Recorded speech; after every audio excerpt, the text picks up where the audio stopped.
kirahungana ddala Luweero yaffe eno kubanga Luweero agimanyi bulungi okugenda ddala paka Katagwe amakubo tewali watamanyi era omugamba Luweero paka kikyuse yonna naye n'ogenda mpaka mazo enkonko olinga bannange basajja bannange lwakuba muli bannamawulire naye mukomye wano mu tawuni ate mwe mukozeeko mu tawuni naye singa mwadde mukirirako eyo naye ate yewava akalulu kikyusa zazirobe kabimbiri oluguudo lwaffe lufu nnyo gavumenti ezze tugamba dukola kolansi naye mu myaka 30 oba 40 mbutuufu tetufunye kolansi ffe tetufunyeemu ng'eruweero oluguudo lwaffe luno gavumenti erwogerako bwogezi n'ekikomyawo buli mwaka etusuubiza kolansi oluguudo lubi nnyo lututta lugenda abantu accident ziringa accident ebinnya emmotoka zigwa paka kabimbiri kigudo kifo ebimotoka bigwa mu kkubo tubonabona n'entambula bw'avaawo nga pulezidenti awoza mbwe no maka ya Uganda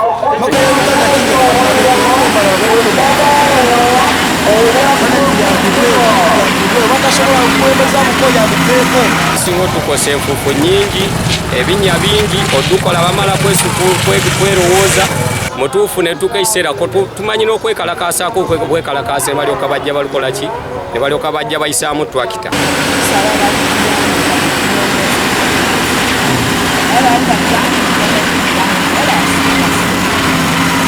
oluguudo lwaffe oluve Kasana okutuuka Ezirobwe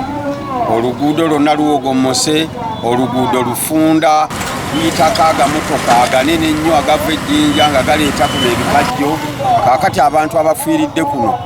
kumpi bagenda mu 10 oluguudo lubi nnyo oluguudo yinula yalutwala emmotoka ez'enjawulo enzito naddala ez'ebikajjo n'eza sementi ez'epetrolo ne mukama singa abantu w'omukisa bali tuyirire ne kolansi gavumenti jjatubwetuyambye nga mu Luweero nti mumanyi ffe twazirwana naye wano ffe tusinga naddala ne okubeera kasisoloto naye okuva wano okuva ku kakolansi paka gye tulaga byonna binnya byere bana mulooza mulaba tuninga nga balinza okusimbamu ebitooke n'okusinziira ffe tetumanyi na kumanya kubanga bannange wano mu Luweero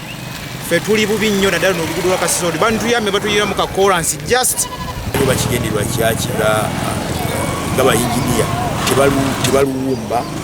ogenda okulaba engeri gye balulimamu lulinga olusuubirwa nti lugenda kukola oba kolansi ne baluleka nga luli fulaati ekireeta amazzi n'ebinnya okugwamu ennyo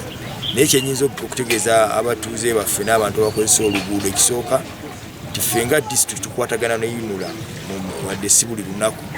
tubeera n'enkiiko etutuulako oluvannyuma lwa myezi 3 n'olwekyo wiiki nga 2 twali tulina okutuula ne bamemba ba paalamenti ne babeera mu wiiki eyo kufa kwa sipiika twali badde nga tubatadde ku